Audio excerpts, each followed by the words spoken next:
రాజమండ్రిలో కల్తీ పాలు ఘటనలో బొల్లినేని కిమ్స్ ఆసుపత్రిలో చికిత్స పొందుతున్న బాధితులను వైసీపీ నేత మాజీ ఎంపీ భరత్, మాజీ ఎమ్మెల్యే రౌతు సూర్యప్రకాశరావు పరామర్శించారు. కల్తీ పాల ఘటనపై దర్యాప్తును వెంటనే సీబీఐకి అప్పగించాలని భరత్ డిమాండ్ చేశారు. బాధిత కుటుంబాలకు 25 లక్షల రూపాయల పరిహారం చెల్లించాలన్నారు. ఇప్పటి వరకు రిపోర్ట్స్ ఎందుకు బయటకు రాలేదని భరత్ ప్రశ్నించారు. రాజమహేంద్రవరంలో కూటమి ప్రభుత్వము వ్యవహారం చూస్తూ ఉంటే ఆకతాయితనంగా కనబడతా ఉంది. ఇవాళ రాజమహేంద్రవరంలో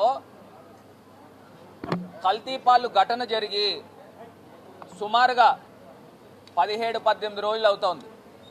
నేను అడుగుతా ఉన్నా, ఈ ప్రభుత్వానికి నాటకాలు ఆడేదానికి విజయవాడలో టైం ఉంటుంది, కానీ రాష్ట్ర ముఖ్యమంత్రి చంద్రబాబు నాయుడు గారు కానీ, ఉప ముఖ్యమంత్రి పవన్ కళ్యాణ్ గారు కానీ, వైద్యశాఖ మంత్రి ఆయన సత్య గారు కానీ, వీళ్ళు ముగ్గురికి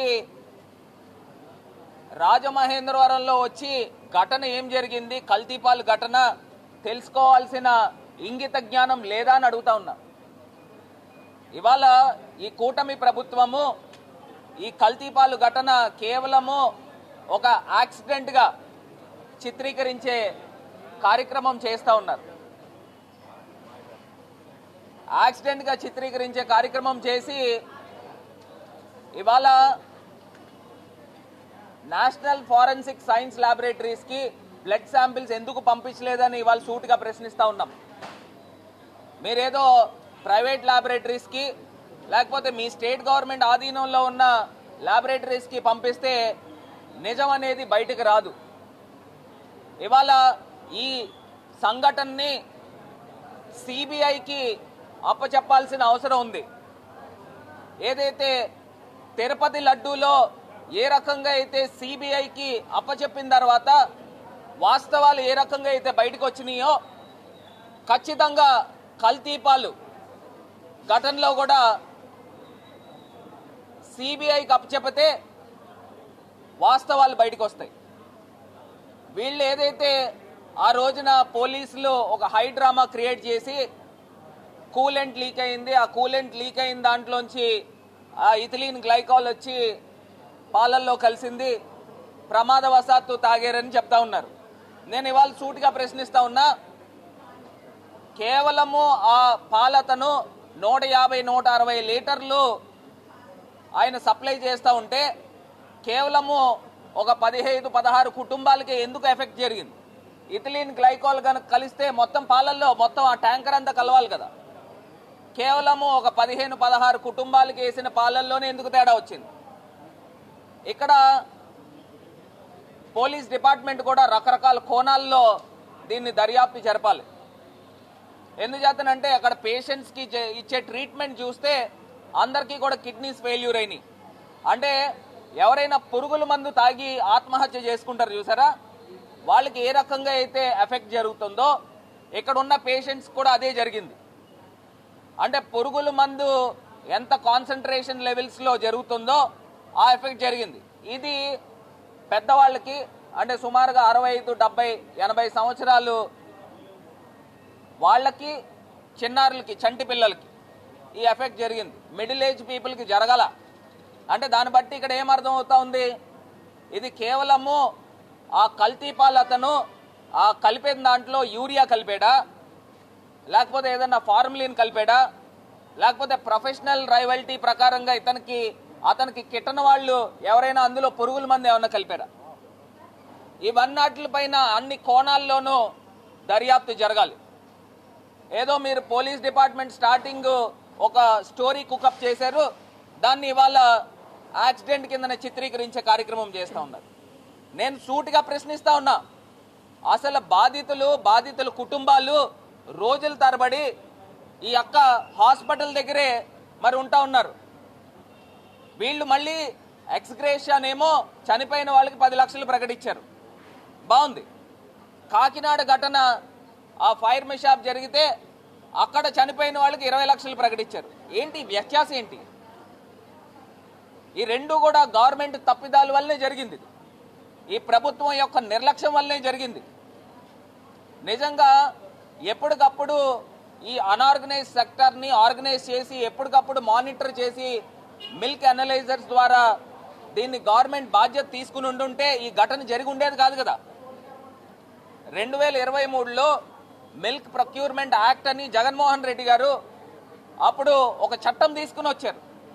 ఆ చట్టం ఇది చెప్తా ఉంది, ఎప్పటికప్పుడు కంటిన్యూస్ మానిటరింగ్ జరగాలి, మిల్క్ అనలైజర్స్తో దీన్ని అనలైజ్ చేయాలని. నిజంగా గవర్నమెంట్ తలుచుకుంటే చేయలేరనండి ఇవన్నీను. ఇవాళ మరి బాధిత కుటుంబాల పరిస్థితి ఏంటి?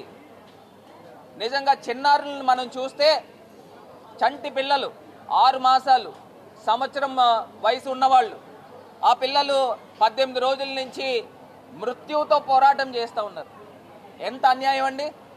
నేను ఇదే కూటమి పెద్దలను అడుగుతా ఉన్నా, మీ ఇంట్లోనే మీ కుటుంబ సభ్యుల్లోనే చిన్నారులకి ఈ రకంగా జరిగితే మీరు ఈ తరహాలో ప్రవర్తిస్తారా అని అడుగుతా ఉన్నా. చంద్రబాబు నాయుడు గారికి బాధ్యత లేదండి? ఆయన రాజమండ్రి సందర్శించి పేషెంట్స్ తాలూకా వివరాలు తెలుసుకుని ఒక రివ్యూ మీటింగ్ తీసుకుని అసలు ఏం జరిగింది అని పూర్తి వివరాలు బయటికి తీసుకురావాలి కదండి. ఇవాళ ఏదైతే పురుగుల మందు తాగి చనిపోతారో, ఆత్మహత్యలు చేసుకుంటారో, ఆ తరహాలో ఇక్కడ పేషెంట్స్ తాలూకా పరిస్థితులు కనబడతా ఉన్నాయి. ఇది ముమ్మాటికి కూడా వాస్తవం. నిజంగా గవర్నమెంట్కే కనుక చిత్తశుద్ధి ఉంటే నేషనల్ ఫారెన్సిక్ సైన్స్ ల్యాబొరేటరీస్కి పంపించేవారు. మీ ఆధీనంలో ఉన్న ల్యాబొరేటరీస్కి పంపిస్తే మీరు ఏం చెప్తే ఆ రిపోర్ట్లు ఇస్తారు. అయినా నిజంగా ల్యాబొరేటరీస్ దగ్గర నుంచి రిపోర్ట్స్ రావాలి అని అంటే మీకు 15 రోజులు ఎందుకు పట్టాలండి? మీరు గవర్నమెంట్ అనౌన్స్ చేసింది ఇథిలీన్ గ్లైకాల్ అని బాగుంది, రిపోర్ట్స్ ఎందుకు బయట పెట్టరండి? పబ్లిక్ డొమైన్లో ఎందుకు పెట్టరు? మీడియాకి ఎందుకు ఇవ్వరు? ప్రతిపక్షాలకు ఎందుకు ఇవ్వరు? కనీసం బాధిత కుటుంబాలకైనా తెలియాలి కదా, ఎందుకు చేయరని అడుగుతా ఉన్నా. ఇంత అన్యాయంగా ఈ ఇష్యూని కన్సీల్ చేసేయాలి, ఇది ఒక బయటికి రాకూడదు అని చెప్పి రోజుకు ఒక డెత్ చూపిస్తూ ఉన్నారు. అంటే ఒక్కసారి నిజంగా మాకు అనుమానాలు ఉన్నాయి.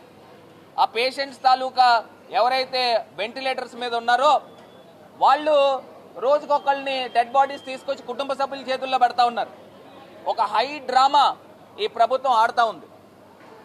దీంట్లో వాస్తవాలు బయటికి రావాల్సిన అవసరము ఈ ప్రభుత్వము పైన ఉంది. దీన్ని ఏదో కన్సీల్ చేసి దీన్ని ఒక యాక్సిడెంట్ కింద చిత్రీకరించే కార్యక్రమము ఈ ప్రభుత్వం చేస్తున్నారనేది క్లియర్గా అర్థమవుతా ఉంది.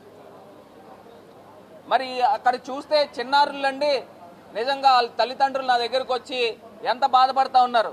ప్రభుత్వం ఇచ్చే డబ్బులు మాకెందుకండి, మా పిల్లలు మేము అల్లారు ముద్దుగా పెంచుకున్నాము, మా పాలు మేము చేసిన తప్పల్లా ఏంటంటే మా చంటి పిల్లకి పాలు తాగించడమే మేము చేసిన తప్పు అని చెప్తా ఉన్నారు. అసలు వీళ్ళకి ఈ కూటమి పెద్దలకు కనీసం మనసు ఉందా అని అడుగుతా ఉన్నా. మీ ఇంట్లో కూడా చంటి పిల్లలు ఉన్నారు కదా, ఈ పాలు తాగి పిల్లలు చనిపోయే పరిస్థితులకు వచ్చేయి అని అంటే ఇది ప్రభుత్వం ఫెయిల్యూర్ కాదా అని అడుగుతా ఉన్నా. ఇంకొకటి, ఈ ఘటన జరుగుతూ ఉంది, బయట ఏం చెప్తా ఉన్నారు, ఈ పక్కన వీళ్ళకి హెరిటేజ్ అనే ఒక సంస్థ ఉంది, వాళ్ళు అడ్వర్టైజ్మెంట్లు ఇమీడియట్గా పెంచేశారు. మా 23 స్టేజెస్లో 25 స్టేజెస్లో దీన్ని చెకింగ్లు జరుగుతూ ఉంటాయి. అంటే హెరిటేజ్ పాలు తాగండి అని ఈ యొక్క ఇష్యూని కూడా అడ్వాంటేజ్ కింద తీసుకుని వీళ్ళు వ్యాపారాలు పెంచుకునే కార్యక్రమం చేస్తూ ఉన్నారు. ఎంత అన్యాయమో చూడండి. మా అన్నీ కూడా పాస్చర్ మిల్క్ ఇవన్నీ కూడా ఎప్పటికప్పుడు ఒక సేఫ్టీ ప్రోటోకాల్స్లో ఉంటుంది అని పాల వ్యాపారస్తుల యొక్క వ్యాపారానికి కూడా గండి కొట్టే కార్యక్రమం ఈ ప్రభుత్వం చేస్తూ ఉంది. ఎంత అన్యాయం చూడండి. ఈ ప్రభుత్వం వచ్చిన తర్వాత మొత్తం అన్నీ కూడా కల్తీనే. అటు పాలల్లో కానీ కూరగాయల్లో కానీ ఏ వస్తువు తీసుకోండి, టీ పొడి తీసుకోండి, ఏ వస్తువు తీసుకోండి, తిండి పదార్థాలు తీసుకోండి, నూనెలు తీసుకోండి. మొన్న ఫుడ్ సేఫ్టీ అధికారులు తనిఖీ చేస్తే ఆ నూనె ఏదైతే వీళ్ళకి దొరుకుతా ఉందో రెస్టారెంట్స్ వాళ్ళు బేకరీ వాళ్ళు కొనుక్కునేది కిలో 60 రూపాయలు అటండి. ఎక్కడైనా కిలో 60 రూపాయలకు నూనె దొరుకుతుందా? ఎంత అన్యాయమో చూడండి. ఇప్పుడు గత ప్రభుత్వంలో తిరుపతి లడ్డూ గురించి నేను చెప్తా ఉన్నా. తిరుపతి లడ్డూలో గీ ఫ్లేవర్ ఎన్హాన్సర్స్ కొన్నారు. అంటే దానికి అర్థం ఏంటండి, 2018 చంద్రబాబు నాయుడు గారు ప్రభుత్వం ఉన్నప్పుడు గీ ఫ్లేవర్ ఎన్హాన్సర్స్ కొన్నారు.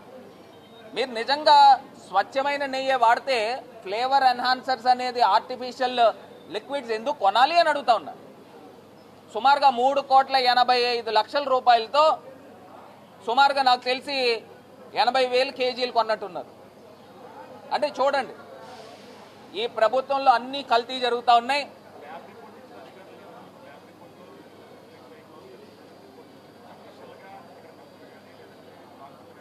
చేస్తా ఉన్నా ఏవైతే ల్యాబ్ రిపోర్ట్స్ పోనీ మీ తాలూకా స్టేట్ గవర్నమెంట్ ఆధీనంలో ఉన్న ల్యాబ్ రిపోర్ట్స్ ద్వారాగా డిపార్ట్మెంట్ అనౌన్స్ చేశారు, గవర్నమెంట్ అనౌన్స్ చేశారు, కలెక్టర్ అనౌన్స్ చేసినట్టున్నారు.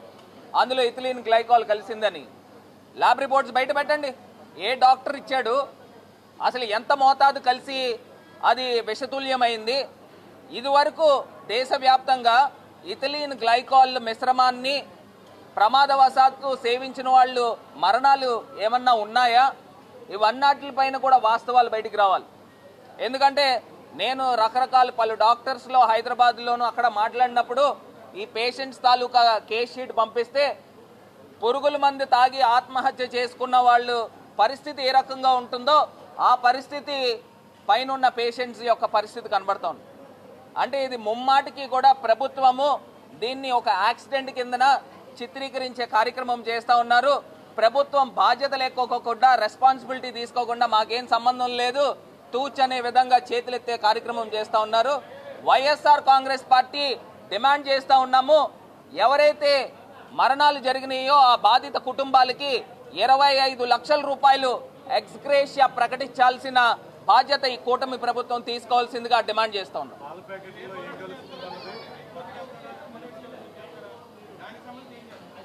ఖచ్చితంగా అండి ఈ యొక్క అంశము వీళ్ళు ల్యాబ్ రిపోర్ట్స్ బయట పెట్టాలా, అదేవిధంగా నేషనల్ ఫారెన్సిక్ సైన్స్ ల్యాబొరేటరీస్కి పంపించాలా. ఖచ్చితంగా ఈ బ్లడ్ శాంపిల్స్ వీళ్ళు ఎన్ఎఫ్ఎస్ఎల్కి పంపించాలి, పూణేలో కానీ లేకపోతే హైదరాబాద్లో కానీ ఢిల్లీలో కానీ. అదేవిధంగా మొన్న ఒక చంటి పిల్లవాడు వైజాగ్లో చనిపోయాడు, అతనికి సంబంధించి బయోప్సీ రిపోర్ట్స్ కూడా తీస్తే మనకి క్లారిటీ వస్తుంది. ఇవేమి చేయకోకుండా మీరు స్టేట్ ఆధీనంలో ఉన్న ల్యాబొరేటరీస్ దగ్గర నుంచి రిపోర్ట్స్ తీసుకుంటే అంటే వీళ్ళకి రెస్పాన్సిబిలిటీ లేదు, బాధ్యత లేదు, అది యాక్సిడెంట్ అయింది అని చేతులెత్తే కార్యక్రమం చేస్తూ ఉన్నారు. ఖచ్చితంగా కూడా హైకోర్టును కూడా ఆశ్రయిస్తాము. వాస్తవాలు నిజాలు బయట పెట్టాల్సిన అవసరం ఉంది. రోజుకు ఒక మరణం చూపించి వీళ్ళు ఒక హై డ్రామా ఆడుతూ ఉన్నారు. వీళ్ళకి అక్కడ డ్రామాలు ఆడడానికి విజయవాడలో టైం ఉంటుంది. ఇక్కడ పేషెంట్స్ తాలూకా పరిస్థితులు తెలుసుకుని చంద్రబాబు నాయుడు గారు రాజమండ్రి వచ్చారండి. కాకినాడ ఘటన జరిగినప్పుడు ఇక్కడ ఎయిర్పోర్ట్లో దిగాడు. మరి ఆయన దిగినప్పుడు ఇక్కడికి వచ్చి ఈ కిమ్స్ హాస్పిటల్కి వచ్చి పేషెంట్స్ని సందర్శించాల్సిన బాధ్యత ఈయనకి లేదండి ముఖ్యమంత్రిగా?